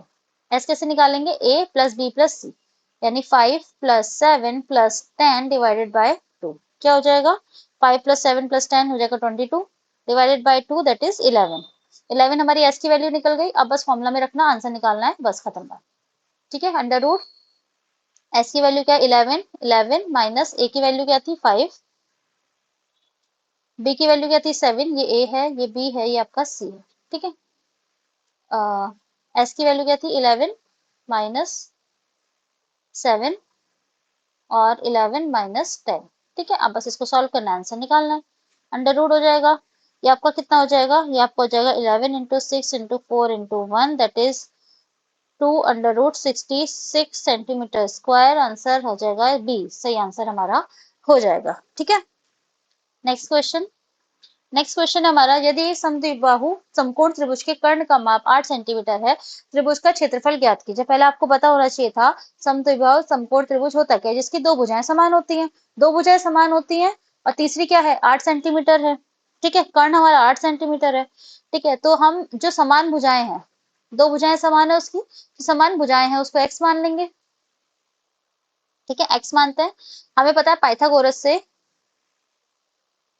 पाइथागोरस प्रमेय जो है उससे हमें क्या पता है, कर्ण का स्क्वायर बराबर आधार का स्क्वायर प्लस लंब का स्क्वायर। ठीक है, लंब का स्क्वायर। देखो, इसकी कर्ण हमें दे रखी है 8 सेंटीमीटर, और आधार और लंब जो है दो भुजाएं समान रहती हैं, यानी एक्स एक्स होंगी, तो ये एक्स का स्क्वायर प्लस एक्स का स्क्वायर बन जाएगा। तो ये एक्स स्क्वायर की जब हम वैल्यू निकालेंगे, ये हमारा x square plus x square 2x square बन जाएगा, और ये हमारा हो जाएगा 2x स्क्वायर बराबर 8 8 64। तो एक्स स्क्वायर की वैल्यू हमारी 32 आ जाएगी। हमसे पूछा क्या, हमसे पूछा त्रिभुज का क्षेत्रफल, त्रिभुज का क्षेत्रफल। हमने एक्स स्क्वायर क्यों निकाला, हम एक्स भी निकाल सकते हैं, मर्जी है आपकी, बट हमें पता है त्रिभुज का क्षेत्रफल क्या होता है, 1/2 आधार गुणा लंब। ठीक है, ये भी एक्स है, ये भी एक्स है, वापिस एक्स स्क्वायर आएगा, तो इसलिए हमने ऐसे निकाल दिया। 1/2 इंटू एक्स स्क्वायर क्या हो जाएगा, 1/2 इंटू 32, 16 सेंटीमीटर स्क्वायर। क्षेत्रफल क्या हो जाएगा, 16 सेंटीमीटर स्क्वायर। ए सही आंसर हो जाएगा। 73 क्वेश्चन क्या है हमारा, 73 क्वेश्चन है, एक्स की वैल्यू दे रखी है, वाई की वैल्यू दे रखी है, x square plus y square की वैल्यू हमें निकालनी है। ठीक है, तो x square plus y square की वैल्यू निकालने के लिए क्या करेंगे, ये सारी वैल्यू इसमें रख देंगे। एक्स स्क्वायर की वैल्यू, एक्स की वैल्यू क्या है, 2 प्लस √5 का स्क्वायर प्लस 2 माइनस √5 का स्क्वायर। अब आपने क्या लगाना है, ए प्लस बी के होल स्क्वायर का फॉर्मूला, ए माइनस बी के होल स्क्वायर का फॉर्मूला। तो ए स्क्वायर प्लस बी स्क्वायर 5 हो जाएगा, और प्लस 2ab, 2 इंटू ए इंटू बी क्या हो जाएगा, 4√5 हो जाएगा। ठीक है, ये फॉर्मूला तो आता होगा सबको। ए प्लस बी का होल स्क्वायर क्या होता है, A square plus B square plus 2ab। बस ये फॉर्मूला इसमें लगाया है, सेम इसमें इसका लगा देंगे, A square plus B square minus 2ab। A minus B का होल स्क्वायर क्या होता है, A square plus B square minus 2ab। बस ए की जगह 2 रखना है, बी की जगह √5 रखना है, आंसर आ जाएगा। और ये भी सबको पता होगा, √5 इंटू √5 क्या होता है, 5 होता है। ठीक है, मतलब √5 का जब हम स्क्वायर कर रहे हैं तो क्या बनेगा, 5 बनेगा। ओके, चलो बाकी क्या है, ये हो जाएगा 4 A square plus B square minus 4 √5। जो कट रहा है उसे काट दो, बाकी आंसर लिख दो। आंसर आपका क्या हो जाएगा, 9, और ये हमारा क्या हो जाएगा, 9 + 9 18। ठीक है, आंसर हो जाएगा 18 हो जाएगा, सी ए इसका सही आंसर हो जाएगा। Next question. नेक्स्ट क्वेश्चन है 74। 74 क्वेश्चन है, √3 tan 2 theta minus 3 is equal to 0। √3 tan 2 theta minus 3 is equal to 0। तो tan theta sec theta minus sin theta का मान आपने बताना है। ठीक है, कैसे करेंगे इसको, देखो इसको ऐसे करेंगे, हम इसको ऐसे करेंगे, √3 tan 2 थीटा बराबर 3 हो जाएगा, इसको यहाँ ले जाएंगे। हम 3 को और क्या लिख सकते हैं, 3 को और क्या लिख सकते हैं, √3 इंटू √3 लिख सकते हैं, अभी पीछे बताया था। ठीक है, √3 इंटू √3 लिख सकते हैं, 3 हो जाएगा, जैसे अभी पीछे बताया था ना। √5 इंटू 5, √5 क्या होता है, 5 होता है। ऐसे ही 3 को क्या लिख सकते हैं, √3 इंटू √3। बस इसे यहाँ पे लिख देंगे, tan 2 थीटा बराबर √3 इंटू √3। दोनों मल्टीप्लाई में, यहाँ से ये कैंसिल, यहाँ से ये कैंसिल, तो tan 2 थीटा की वैल्यू क्या हो जाएगी, √3 हो जाएगी। √3 की वैल्यू, tan में √3 की वैल्यू क्या होती है, हम इसको क्या लिख सकते हैं, tan 60 लिख सकते हैं, tan 60 डिग्री हो जाएगा। तो 2 थीटा की वैल्यू हो जाएगी 60 डिग्री, और थीटा हमारा क्या निकल के आ जाएगा, 30 डिग्री निकल के आ जाएगा। ठीक है, अब क्या करना है, अब करना कुछ नहीं है, यहाँ पे वैल्यू रख देनी है और आंसर निकाल देना है। ठीक है, यहाँ पे हम वैल्यू रखेंगे, आंसर निकाल देंगे। चलो, tan theta into sec theta minus sin theta. ठीक है, थीटा की जगह 30 डिग्री रख दो, आंसर निकल आएगा tan 30 degree sec 30 degree minus sin 30 degree. Okay, चलो 10:30 क्या होगा, हमारी वैल्यू रख दो यहाँ पे। 10:30 की वैल्यू क्या हो जाएगी, 1/√3। sec 30 की वैल्यू क्या हो जाएगी, 2/√3। और sin 30 की वैल्यू क्या हो जाएगी, 1/2 हो जाएगी। सॉल्व करना है, आंसर निकालना है, ठीक है। √3 इंटू √3 क्या हो जाएगा, 3 हो जाएगा। यहाँ हो जाएगा 2 और यहाँ पे हो जाएगा 1/2। क्या आंसर निकला है, 1/6 आ जाएगा। क्या आंसर आ जाएगा, 1/6। ए सही आंसर हो जाएगा। 75 क्वेश्चन है हमारा। 75 क्वेश्चन है हमारा कि इसको सॉल्व करना है। चलो सॉल्व करते हैं। सॉल्व करने से पहले दो फॉर्मूलाज आपको पता होने चाहिए। कौन कौन से, एक cos 2 थीटा क्या होता है, 2 cos square theta minus 1, cos square theta minus 1, ये वाला फॉर्मूला एक देख लेना। और दूसरा हमारा, इसी को थोड़ा सा किस तरीके से लिख सकते हैं, cos 2 स्क्वायर थीटा, इसको हम ऐसे लिख सकते हैं, क्या लिख सकते हैं, 1 प्लस, ये इधर चला जाएगा तो ये 1 में आ जाएगा, तो इसको हम ऐसे लिख सकते हैं 1 प्लस कॉस 2 थीटा। ये दो फॉर्मूलाज देख लेना, इसी का यूज करके हम इसको सॉल्व करेंगे। चलो सॉल्व करते हैं। सॉल्व कैसे करेंगे, अंडर रूट, एक सेकेंड, अंडर रूट 2 ऐसे ही रहेगा, प्लस अब क्या लिखेंगे, जो आपका ये दे रखा है cos 4 थीटा, cos 4 थीटा को किस टर्म्स में ले, पहले हम 2 को कॉमन ले लेंगे इसमें से। सबसे पहले हम इसको 2 कॉमन लेंगे। 2 कॉमन लेने के बाद आ जाएगा 1 प्लस cos 4 थीटा। ठीक है, 1 प्लस कॉस 4 थीटा। कुछ ये वाली इक्वेशन जैसी लग रही है आपको, 1 प्लस कॉस 2 थीटा थी। अगर मैं यहाँ पे थीटा की जगह 2 थीटा कर दूं, थीटा की जगह अगर 2 थीटा कर दूं, तो ये क्या बनेगा, 1 प्लस कॉस 4 थीटा बनेगा। वही तो हमें दे रखा है, तो इसकी वैल्यू क्या हो जाएगी, थीटा की जगह 2 थीटा कर दो, तो 2 कॉस स्क्वायर 2 थीटा। ठीक है, तो हम इस पूरे की जगह क्या लिख सकते हैं, 2 cos square 2 theta. I hope समझ में आ रहा होगा। इसकी जगह क्या लिख सकते हैं, हम इसकी जगह लिख सकते हैं 2 cos स्क्वायर 2 थीटा। अगर इसमें कंफ्यूजन है, इस थीटा की जगह सिर्फ 2 थीटा रख के देखिए। इस थीटा की जगह हम जब 2 थीटा रखेंगे तो cos 4 थीटा बन जाएगा, और ये आपका क्या बन जाएगा, 2 cos स्क्वायर 2 थीटा। तो बस मैंने वही तो लिखा हुआ है, 2 cos स्क्वायर 2 थीटा। अब क्या करेंगे, अब under root 2 plus under root, ये आपका क्या बन जाएगा, ये आपका बन जाएगा 4 cos स्क्वायर 2 थीटा। ये भी 4 है, ये स्क्वायर है, अंडर रूट से बाहर निकाल देंगे। यहाँ लिख देते हैं, जब हम अंडर रूट से इसको बाहर निकाल देंगे तो ये बन जाएगा 2 प्लस, ये 4 की जगह 2 आ जाएगा, और ये cos स्क्वायर थीटा की जगह cos 2 थीटा आ जाएगा। cos स्क्वायर 2 थीटा था, इसको cos 2 थीटा में कन्वर्ट कर लेंगे। अब क्या करेंगे, अब इससे 2 फिर से कॉमन ले लेंगे, 2 कॉमन लेंगे, ये जाएगा 1 plus cos 2 theta. 1 plus cos 2 theta की जगह हम क्या लिख सकते हैं, हम लिख सकते हैं 2 cos स्क्वायर थीटा। हम क्या लिख सकते हैं, 2 cos स्क्वायर थीटा। देखो सेकंड ऑप्शन है हमारा 2 cos square theta. Second formula जो है 2 into 2 cos square theta. Same same जैसे लिखा हुआ है ना, 1 प्लस कॉस 2 थीटा को क्या लिखा हुआ है, 2 cos स्क्वायर थीटा, बस हमने यहाँ पे वही लिखा हुआ है, cos स्क्वायर थीटा। अब क्या करना है, अब क्या हो जाएगा, ये हमारा हो जाएगा 2 into 2 4 cos square theta. Bus route से बाहर निकाल दो, तो क्या हो जाएगा, 2 cos थीटा हो जाएगा। स्क्वायर था ना ये, मतलब अंडर रूट था, इसको जब अंडर रूट से बाहर निकालोगे हो जाएगा 2 cos थीटा, यानी सी हमारा सही आंसर हो जाएगा। नेक्स्ट क्वेश्चन हम स्टार्ट करते हैं। तो देखो हमारा जो साइंस वाले में जो मैथ्स वाला पोर्शन था वो तो इतना कंप्लीट हो चुका है, 25 क्वेश्चन हमारे मैथ्स के थे। अब यहाँ से हमारे साइंस के क्वेश्चन आ जाते हैं। ठीक है, साइंस के क्वेश्चन हमारे यहाँ से स्टार्ट हो जाते हैं।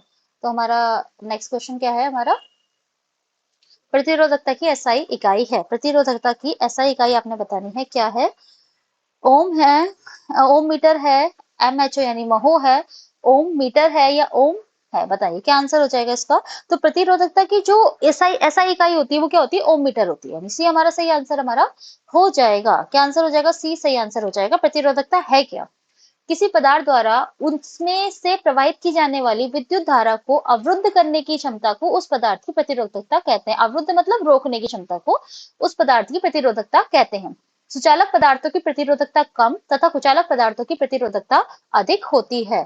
तो क्या आंसर हो जाएगा इसका, सी आंसर सही हो जाएगा। नेक्स्ट क्वेश्चन पे आते हैं। नेक्स्ट क्वेश्चन है हमारा आवर्धन की इकाई क्या है? आवर्धन क्या होता है? मैग्निफिकेशन होता है।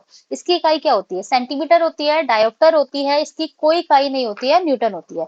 तो आपने बताना है आवर्धन की इकाई क्या होती है। देखो, आवर्धन की कोई इकाई नहीं होती है, मैग्निफिकेशन की कोई इकाई नहीं होती है, मतलब प्रतिबिंब कितना कितना बड़ा बना है, कितना छोटा बना है, इसे किसी इकाई में नहीं नापते हैं, यानी सी हमारा सही आंसर हो जाएगा। ठीक है, नेक्स्ट क्वेश्चन है हमारा, किसी पदार्थ की मात्रा को मापने के लिए निम्नलिखित में से किस इकाई का उपयोग किया जाता है? लक्स, मोल, टेस्ला या जूल? क्या करना है हमने? पदार्थ की मात्रा को मापना है, पदार्थ की, सॉरी एक सेकेंड, हमने क्या करना है? पदार्थ की मात्रा को मापना है। तो इसके लिए किसका उपयोग किया जाएगा? 21 इकाई का यूज किया जाएगा, ये किया जाएगा मोल का, यानी बी हमारा सही आंसर हो जाएगा। पदार्थ की मात्रा की जो एसआई मात्रक होता है वो क्या होता है? मोल होता है, यानी बी हमारा सही आंसर हो जाएगा। नेक्स्ट क्वेश्चन हमारा है, एक पोर्टर जमीन से 12 केजी सामान उठाता है और उसे जमीन से 1.5 मीटर ऊपर अपने सिर पर रखता है। सामान पर उसके द्वारा किए गए कार्य की गणना करो। देखो, ये बहुत सिंपल क्वेश्चन, डायरेक्ट फॉर्मूले से हो जाएगा। फॉर्मूला क्या होता है? किया गया कार्य जो होता है, किया गया कार्य जो होता है W, इसका फॉर्मूला क्या होता है? W का फॉर्मूला क्या होगा? mgh होगा। ठीक है, mgh होगा। m का मास कितना दे रखा है? मास दे रखा है हमारा 12 kg। ठीक है, और हाइट भी दे रखी है हमें 1.5 m। ठीक है, और हमको एक चीज पता है, जी की वैल्यू क्या होती है? 10 होती है। बस सारी वैल्यू रखेंगे, आंसर निकाल देंगे। इसकी 12 हो जाएगी, इसकी 10 हो जाएगी, इसकी 1.5 हो जाएगी। तो क्या आंसर हो जाएगा इसका? इसका हो जाएगा 180 जूल, यानी सी हमारा सही आंसर हो जाएगा। नेक्स्ट क्वेश्चन, 50 N का एक बल किसी वस्तु को 10 मीटर तक विस्थापित कर देता है, बल द्वारा किया गया कार्य क्या होगा? ठीक है, 50 N या 50 न्यूटन का बल दे रखा है और 10 मीटर तक विस्थापित करता है। तो सबसे पहले हम जो वैल्यूज दे रखी है पहले हम वो देख लेंगे। ठीक है, बल दे रखा है हमें कितना? 50 न्यूटन, यानी 50 न्यूटन का हमें बल दे रखा है। इसके बाद हमारा क्या दे रखा है? डिस्प्लेसमेंट यानी विस्थापन दे रखा है। कितना दे रखा है? 10 मीटर तक का विस्थापन दे रखा है। बल द्वारा किया गया कार्य, यानी जो हमारा वर्क पूछा है हमसे। ठीक है, तो वर्क क्या होता है? एफ इंटू ए, है ना, बल गुणा विस्थापन, यानी 50 इंटू 10 क्या हो जाएगा? कार्य का सॉरी कार्य क्या हो जाएगा? बल गुणा विस्थापन, यानी क्या हो जाएगा? W is equal to F into A, क्या हो जाएगा? 500 जूल, यानी ए सही आंसर इसका हो जाएगा। ठीक है, नेक्स्ट क्वेश्चन पे आते हैं। नेक्स्ट क्वेश्चन है, निम्नलिखित में से कौन त्वरण के मान को गुरुत्व के कारण प्रभावित नहीं करता? यानी जो हमारा एक्सेलरेशन है, त्वरण है, उसकी जो वैल्यू है वो हमारी ग्रेविटेशन के कारण प्रभावित नहीं होती, गुरुत्व के कारण प्रभावित नहीं होती। तो कौन सी नहीं होती? द्रव्यमान, शीर्षलंब, पृथ्वी का आकार या गहराई। तो क्या आंसर हो जाएगा इसका? जो द्रव्यमान होता है, द्रव्यमान जो होता है वो उसके त्वरण के, जो किसी पिंड का अगर द्रव्यमान है तो उसके त्वरण के मान को गुरुत्व के कारण प्रभावित नहीं करता है। ठीक है, कहने का मतलब क्या है? देखो, जैसे आप ऊंचाई पे खड़े हो, आपने क्या करा? दो अलग अलग द्रव्यमान की वस्तुओं को मुक्त रूप से नीचे छोड़ दिया। ठीक है, तो जो उसमें जो त्वरण काम करेगा वो समान होगा। ठीक है, तो त्वरण के मान को प्रभावित क्या नहीं करता? गुरुत्व के कारण द्रव्यमान प्रभावित नहीं करता। ठीक है, 82 क्वेश्चन है हमारा, कौन सा बल हमारे सौर मंडल की संरचना को बनाए रखता है? एक कौन सा फोर्स होता है, नाम क्या है उसका, जो सौर मंडल की संरचना को बनाए रखता है? प्रत्यास्थ बल है, वैद्युत स्थैतिक है, यांत्रिक बल है या गुरुत्वाकर्षण बल है? तो कौन सा बल है हमारा? गुरुत्वाकर्षण बल है, यानी डी हमारा सही आंसर हो जाएगा। तो सौर मंडल जो होता है उसमें सूर्य भी है, खगोलीय पिंड भी है, और जो आपस में गुरुत्वीय बल द्वारा बंधे हुए होते हैं, गुरुत्वाकर्षण बल द्वारा बंधे हुए होते हैं। ठीक है, तो क्या आंसर हो जाएगा? डी इसका सही आंसर हो जाएगा। नेक्स्ट क्वेश्चन है, धातुओं के पतले तार के रूप में ढलने की विशेषता क्या कहलाती है?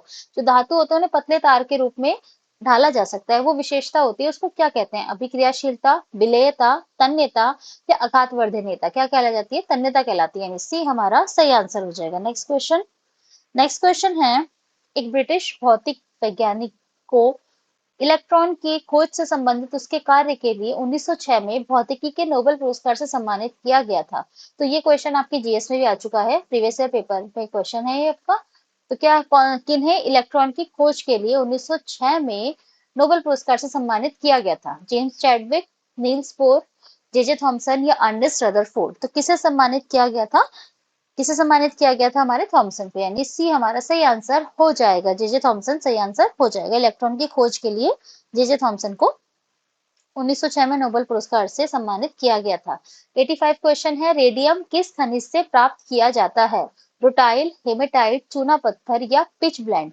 जो रेडियम होता है ये हमारा एक रेडियो एक्टिव तत्व होता है, और इसे किससे प्राप्त करते हैं? पिच ब्लेंड से और कार्नोइड से। यानी हमारा क्या आंसर हो जाएगा? ऑप्शन है हमारा डी सही आंसर हो जाएगा। पिच ब्लेंड इसमें दे रखा है। ठीक है, नेक्स्ट क्वेश्चन पे आते हैं। नेक्स्ट क्वेश्चन है, निम्न में से कौन सा आयनिक यौगिक नहीं है? CaCl2, NaCl, MgCl2 या CO2, सॉरी CO2, यानी डी आपका क्या हो जाएगा? CO2। तो इसमें से कौन सा आयनिक यौगिक नहीं है? ठीक है, आयनिक कंपाउंड नहीं है। तो आपको पता होगा NaCl हो गया आपका, MgCl2 हो गया, ये सब हमारे आयनिक कंपाउंड। CaCl2 भी हमारा आयनिक कंपाउंड नहीं, आयनिक कंपाउंड है।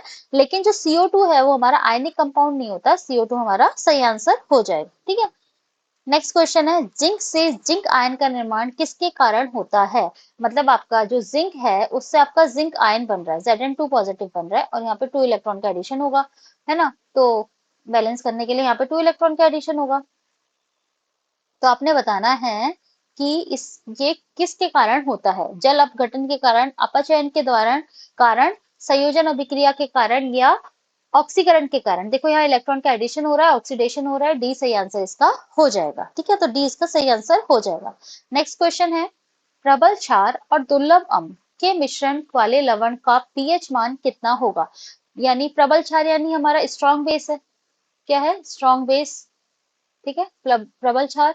और दुर्लभ अम्ल यानी हमारा वीक एसिड है। तो इससे बनने वाला जो लवण होगा उसका पीएच का मान कितना होगा? तो उसका पीएच का मान क्या होगा? देखो बेस की साइड रहेगा, यानी 7 से अधिक होगा।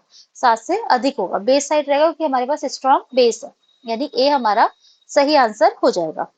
ठीक है, 89 क्वेश्चन, निम्न में से कौन सा अम्ल क्षारक सूचक नहीं है? मतलब जो एसिड बेस का हमारा जो रिडक्शन किया जाता है उसमें हम इसका यूज नहीं कर सकते। फिनोल्फिथिलीन है, स्टार्च पेपर, मिथिल ऑरेंज या लिटमस? तो जो लिटमस पेपर, मिथिल ऑरेंज और फिनोल्फिथिलीन होता है, ये सब सब हमारे अम्ल क्षारक सूचक होते हैं। सिर्फ एक स्टार्च पेपर होता है वो हमारा अम्ल क्षारक सूचक नहीं होता है। यानी बी इसका सही आंसर हो जाएगा। नेक्स्ट क्वेश्चन, निम्न में से कौन सा मकड़ियों का अध्ययन है? आर्कियोलॉजी, एंथ्रोपोलॉजी, एपियोलॉजी या साइनोलॉजी? तो इनमें से कौन सा मकड़ियों का अध्ययन है? मकड़ियों का अध्ययन क्या होता है? मकड़ियों का अध्ययन क्या होता है?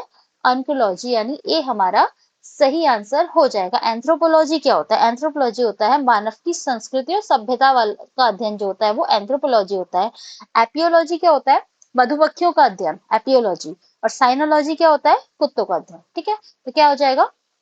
अनक्रोनोलॉजी हो जाएगा, यानी ए हमारा सही आंसर हो जाएगा। नेक्स्ट क्वेश्चन है 91, पर्णहरित क्लोरोफिल वर्णक कोशिका के इनमें से किस घटक में मौजूद होता है? हरित लवक में, लाइसोसोम में, माइटोकॉन्ड्रिया में या राइबोसोम में? तो किसमें होता है? हरित लवक में होता है, यानी ए हमारा सही आंसर हो जाएगा।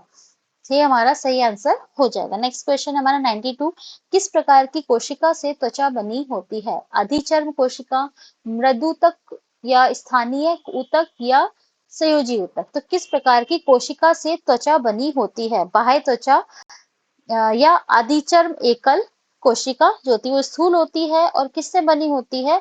अधिचर्म कोशिका। ए से का सही आंसर हो जाएगा। किस प्रकार की कोशिका से त्वचा बनी होती है? अधिचर्म कोशिका। ठीक है, ए सही आंसर हो जाएगा। नेक्स्ट क्वेश्चन है, निम्नलिखित में से कौन से गुणसूत्र लड़की के जन्म के कारक होते हैं? फीमेल के कारक, फीमेल का कारक क्या होता है? XX क्रोमोसोम होता है। ठीक है, XX। और XY मेल के लिए क्या होता है? XY।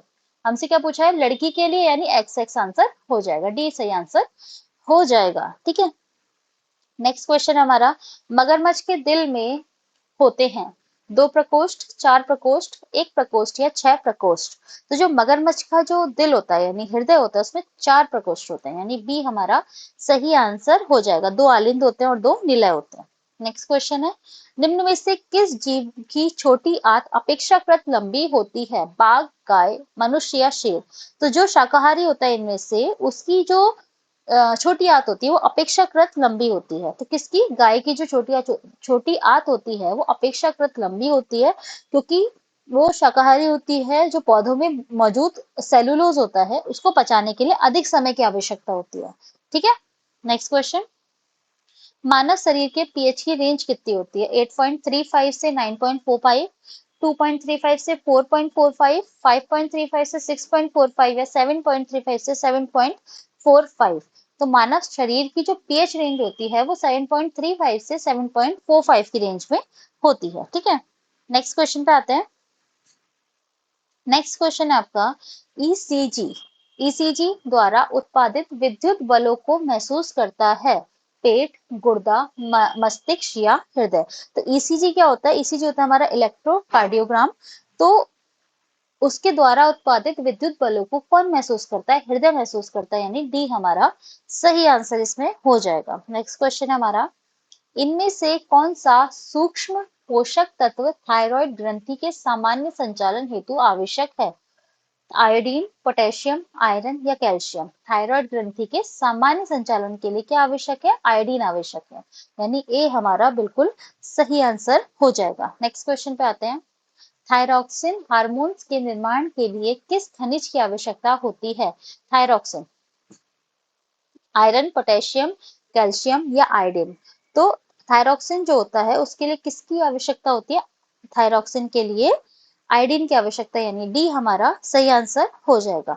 जो थायरॉक्सिन हार्मोन होता है वो कहाँ कहाँ से उसका स्रावन होता है? थायराइड ग्रंथि से। ठीक है। तो क्या आंसर हो जाएगा? डी सही आंसर हो जाएगा। 100 क्वेश्चन है हमारा, मानव हाइपोथैलेमस ग्रंथि होती है उदर के ठीक नीचे, गर्दन के निचले हिस्से में, मस्तिष्क के ऊपर या श्वास नली से जुड़ी हुई होती है? तो मानव हाइपोथैलेमस ग्रंथि जो होती है वो कहाँ होती है? मस्तिष्क के ऊपर होती है, यानी सी हमारा बिल्कुल सही आंसर हो जाएगा। ठीक है, सी हमारा सही आंसर हो जाएगा। तो आज हमने 2014 का हमारा प्रीवियस ईयर पेपर है साइंस वाला, वो कंप्लीट करा है। मैथ्स एंड साइंस का पोर्शन हमारा ऑलरेडी कंप्लीट हो चुका है। अगर ये क्लास अच्छी लगी है तो हम आगे भी ये वाली क्लास कंटिन्यू करेंगे। ठीक है। इसके अलावा इन्फॉर्मेशन क्या है आपके लिए, 10 साल के प्रीवियस ईयर पेपर 2016 से 2025 तक के आपको इस नंबर पे अगर आपको चाहिए हिंदी मीडियम में, तो क्या करना है, इस नंबर पे आपने व्हाट्सअप करना है। ठीक है। आपको एक क्यूआर दिया जाएगा, उस पर 39 रुपीज का पेमेंट करिएगा। 39 रुपीज का पेमेंट करने के बाद आपको 10 साल के प्रीवियस ईयर की पेपर्स की जो एक्सेस है वो आपको मिल जाएगी। हर एक क्वेश्चन में आपको एक्सप्लेनेशन मिलेगा, व्याख्या सहित मिलेंगे, हिंदी मीडियम में अवेलेबल रहेंगे। और आर्ट और साइंस वाले जो स्टूडेंट्स हैं वो ये पेपर्स जो है वो ले सकते हैं। ठीक है। नेक्स्ट फिर मिलेंगे नई क्लास के साथ। Thank you so much.